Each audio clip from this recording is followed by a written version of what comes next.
Comment concilier développement et protection de l'environnement et des communautés au cours de la réalisation de projets en Côte d'Ivoire? C'est à cette question que la Banque mondiale essaie d'apporter des réponses. Elle outille donc les acteurs de la mise en œuvre des projets. Le but étant de minimiser les impacts négatifs dans la réalisation des projets qui bénéficient de l'appui de la Banque mondiale. Un projet qui doit se réaliser doit avant tout apporter un bien-être aux populations. Donc il ne faudra pas qu'à travers la réalisation d'un projet, on puisse avoir plus de pauvres, on puisse avoir plus de malheureux, on puisse donc désorganiser la structure sociale, on puisse dégrader l'environnement. Les politiques de sauvegarde environnementale et sociale concourent effectivement à la préservation de l'environnement, donc au développement durable, mais surtout au bien-être des populations pour lesquelles ces projets sont mis en œuvre. Pour le bien-être des populations et la préservation de l'environnement, les coordonnateurs, les spécialistes en sauvegarde environnementale et sociale, en passation de marché et en suivi et évaluation, doivent désormais intégrer la dimension environnementale et sociale dans l'exécution de leurs projets.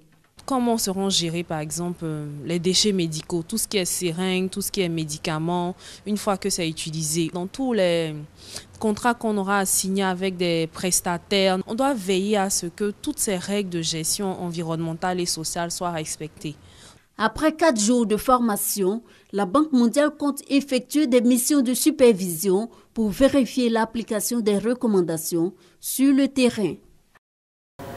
Donc, je voudrais tout d'abord remercier l'équipe de sauvegarde environnementale de la banque pour l'initiative qui a été prise d'organiser sur ces 4 jours une formation sur les politiques environnementales, de sauvegarde environnementale et sociale de la banque. Cela nous a permis de nous imprégner de ces aspects environnementaux et sociaux. Donc je pense qu'au sortir de ces 4 jours, nous sommes plus sensibilisés sur les impacts que pourrait avoir la mise en œuvre des projets d'investissement sur l'environnement et sur, je dirais, les populations, notamment en ce qui concerne celles qui sont affectées par la mise en œuvre de ces projets-là. Donc, je pense que nous partons de ce séminaire, de cette formation satisfait, et nous prenons l'engagement d'avoir un regard plus attentionné sur ces aspects de sauvegarde environnementale et sociale. Ce séminaire a été très utile dans la mesure où, au-delà des aspects formels des documents, des directives, nous avons été en 4 jours en imprégnation sur la réalité des sauvegardes environnementales, la réalité des sauvegardes sociales. Et pour me résumer, je dirais que à l'issue du séminaire, je pose un autre regard sur la mise en œuvre des politiques de sauvegarde environnementale, sur la mise en œuvre des politiques de sauvegarde sociale, et je vais intégrer au quotidien. Ça va modifier, ça va devenir un réflexe. Voyez-vous, quand vous êtes au volant d'un véhicule, que vous voyez un enfant qui imprudemment traverse, le réflexe, c'est d'appuyer sur la pédale de frein pour sauver. Bien là, c'est sauvegarde, sauver. Ça va être un nouveau réflexe pour moi. Parce qu'on avait, en tant que coordonnateur, nous avions un réflexe décaisser, décaisser, décaisser. Mais il faut décaisser bien, décaisser tout en préservant l'environnement, décaisser pour veiller à ce que le projet n'ait pas d'impact désastreux sur les populations que l'on va devoir déplacer, que l'on a déjà déplacé et qu'on continue à déplacer. C'est un nouveau regard, un nouveau réflexe, une nouvelle façon de mettre en œuvre le projet. Et c'est la valeur ajoutée que je retiens de ces 4 jours qui ont été très instructifs. Ce n'était pas une formation, c'était un échange, c'était très convivial, ce n'était pas académique. Très convivial, très instructif, très enrichissant. Ce que je retiens de ce séminaire, c'est que il faut prendre conscience que ces aspects-là doivent être pris en compte dans l'élaboration de nos projets, depuis la phase d'identification des besoins, depuis la phase de préparation des projets. Et donc, c'est juste remercier l'équipe de la Banque mondiale qui a bien voulu partager ces moments-là avec nous. Nous en ressortons vraiment, je ne dirais pas aguerris, mais vraiment fortement sensibilisés sur ces aspects-là. Et je pense que dorénavant, nous allons vraiment faire attention à tout ce qui touche à l'environnement et au social dans notre quotidien. Disons que nous avons été heureux d'être conviés à cette formation par la Banque mondiale parce que cela fait partie de nos habitudes professionnelles, ce sont nos activités et nous sommes venus encore apprendre davantage par rapport à nos activités quotidiennes. Il s'agit justement de voir dans quelle mesure le suivi et la surveillance environnementale d'un projet doit être mené dans les conditions et dans les exigences de la Banque mondiale. Donc au terme des 4 jours de formation, nous avons appris beaucoup de choses. Nous avons actualisé nos connaissances, en tout cas sur toutes les politiques de sauvegarde environnementale et sociale de la Banque mondiale. Nous avons participé à cet atelier, en tout cas pour nous, qui a été très enrichissant. À travers ces différentes présentations qui ont été faites par les experts de la Banque mondiale, nous avons pris connaissance des différentes politiques de sauvegarde de la Banque mondiale. Nous avons aussi appris les conditions de déclenchement de ces politiques-là et les différents instruments qui soutiennent ces politiques ainsi que leur contenu. Et donc, dans les différents échanges au niveau de la partie nationale, donc représentée par l'Agence nationale de l'environnement, nous avons aussi présenté le cadre réglementaire de la Côte d'Ivoire en matière de sauvegarde environnementale. Et cela nous a permis réellement de pouvoir faire une comparaison et de pouvoir harmoniser en tout cas les différents types de politiques, aussi bien au niveau de la Banque mondiale qu'au niveau national. Et ce que nous retenons aussi, c'est le rôle et la mission de chaque acteur au niveau sauvegarde environnementale et sociale.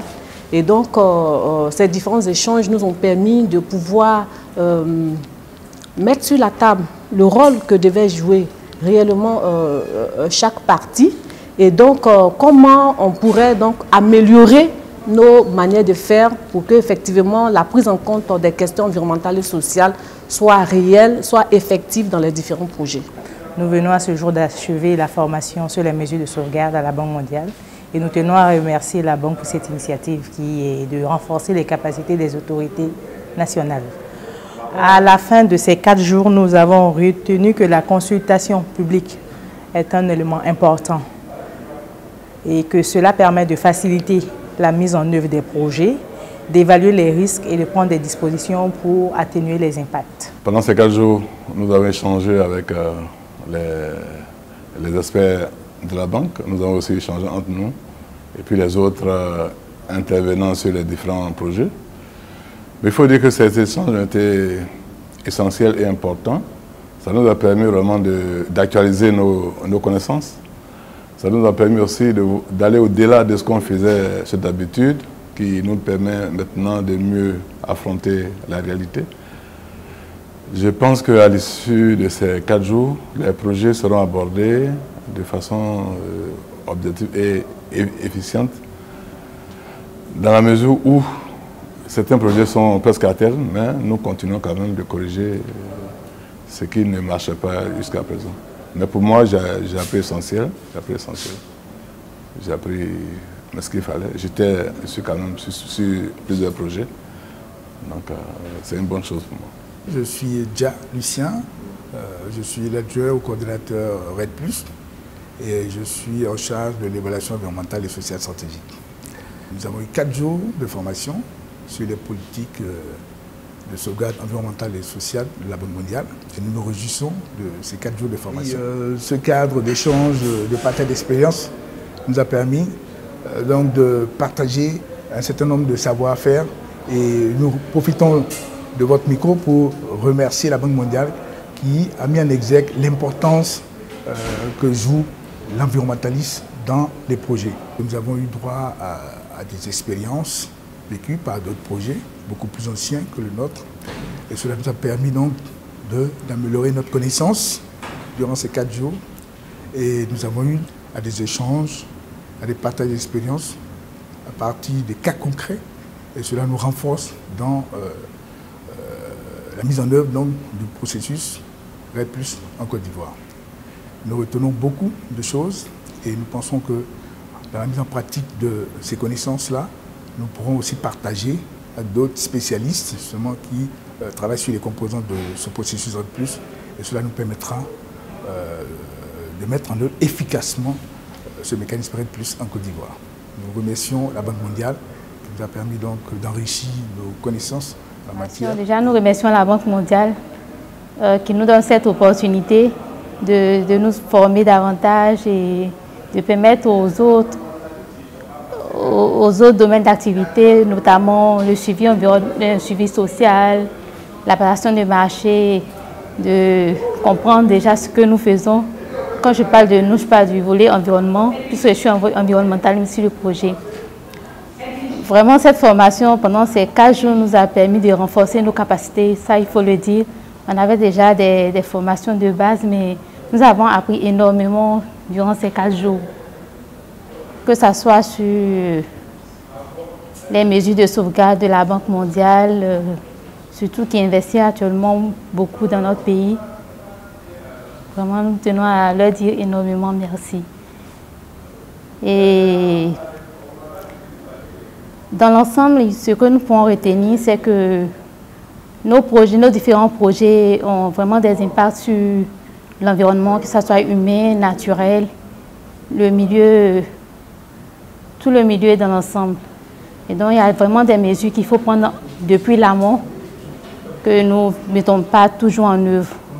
Donc, à la sortie de cet atelier d'échange, nous pensons qu'il va y avoir notamment un changement dans notre méthode de travail et autres.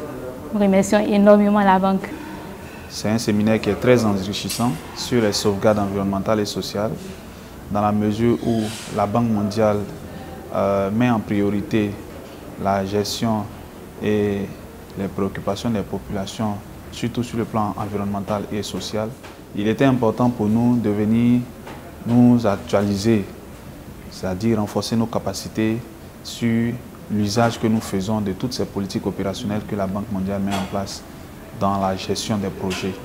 Et vraiment, je suis très satisfait, j'en ressors très satisfait et très heureux.